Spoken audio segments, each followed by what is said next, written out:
భీమవరంకు డిస్కౌంట్ల పండుగ తెచ్చింది కేకే స్టోర్స్. ధరల్లో చౌక చౌక. కేకే stores, PP road, Bhimavaram.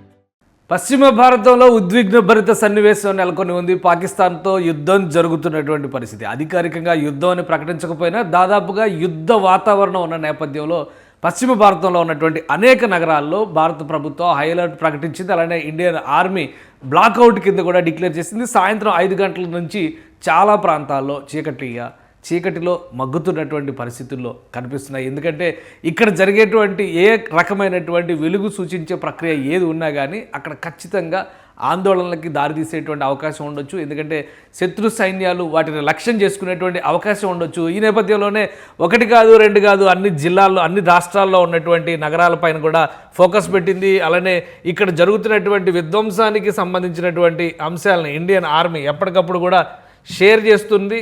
So Indian army ఇచ్చినటువంటి సంకేతాలు అలానే దేశవ్యాప్తంగా ఉన్నటువంటి పరిస్థితులు, ముఖ్యంగా పశ్చిమ భారతంలో ఉన్నటువంటి పరిస్థితుల రీత్యా మొత్తం ఈ ప్రాంతాలు అన్నింటిలో కూడా హై అలర్ట్ని అనౌన్స్ చేశారు.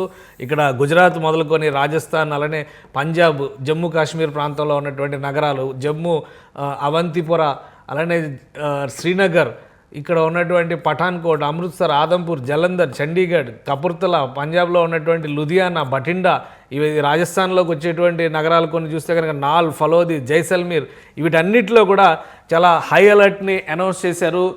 భుజ్లో కూడా, గుజరాత్కి సంబంధించిన భుజ్లో కూడా అదే ఉంది. ఎందుకంటే రాత్రి జరిగినటువంటి అటాక్స్లో కరాచీ పైన టార్గెట్ చేయడము, భారతదేశం జరిపినటువంటి వైమానిక దాడి, ముఖ్యంగా క్షిపణి దాడులతో పాకిస్తాన్ బెంబేలెత్తిపోయింది.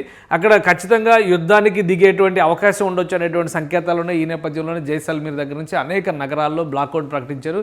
బ్లాక్అవుట్ సందర్భంగా చూస్తే ఎక్కడా కూడా వెలుగు ఉండదు. పూర్తిగా పవర్ గ్రిడ్స్ అన్నీ కూడా ఆఫ్ చేసి ఉంటాయి. చిమ్మ చీకట్లో ఉండేటువంటి పరిస్థితి. ఎక్కడైనా ఒక్కవేళ వెలుగు కనిపిస్తే వెలుగు ఉన్న ప్రాంతాన్నే నివాస సముదాయంగా లేదా ఊరుగా కానీ, గ్రామంగా కానీ, పట్టణంగా కానీ డిసైడ్ చేసి శత్రు సేనలు అటాక్ చేసేటువంటి అవకాశం ఉంటుంది. సో అందుకనే కేంద్ర ప్రభుత్వం ఇచ్చినటువంటి మార్గదర్శకాల మేరకు మొత్తం బార్డర్ ఏరియా అంతా హై అలర్ట్ ఉంది. దాంతోపాటు కొన్ని కీలకమైనటువంటి నగరాల్లో బ్లాక్అవుట్ను పాటిస్తున్నారు. కాశ్మీర్లో ఇప్పటికీ కూడా బాంబ్ షెల్లింగ్ జరుగుతూనే ఉంది, ఫైరింగ్ జరుగుతూనే ఉంది, మోటార్ల దాడి జరుగుతూనే ఉంది. మరీ ముఖ్యంగా పూంచ్ సెక్టార్లో వరుస పెట్టి మోటార్ల వర్షం కురిపిస్తున్నటువంటి సంకేతాలు చాలా స్పష్టంగా ఉన్నాయి. ఈ నేపథ్యంలోనే మొత్తం ప్రాంతాలంతా కూడా రాష్ట్రాల వారీగా చూస్తే కనుక అన్నింటిలోకి హై అలర్ట్లో ఉన్నటువంటి రాష్ట్రం, అన్నింటిలోకి హై అలర్ట్లో ఉన్నటువంటి ప్రాంతం జమ్మూ కాశ్మీర్, ఎల్ఓసి అంతటా కూడా. ఎందుకంటే దాడులు చేసేటువంటి క్రమంలో పాకిస్తాన్ ఇప్పటివరకు ఆజాద్ కాశ్మీర్ అని చెబుతున్నటువంటి ప్రదేశం, అంటే ఈ సైడ్ ప్రాంతంలో మాత్రమే అటాక్స్ జరిగినాయి. ఇప్పుడు ఉత్తర ప్రాంతంలో కూడా ఎల్ఓసికి అవసరం ఉన్నటువంటి స్కర్ద్ లాంటి ఏరియాలో కూడా బల్టిస్తాన్ ప్రాంతం నుంచి కూడా ఫైరింగ్ జరుగుతున్నట్టుగా సమాచారం వస్తుంది. సో మొత్తం మీద మళ్ళీ హై అలర్ట్ ఉంది.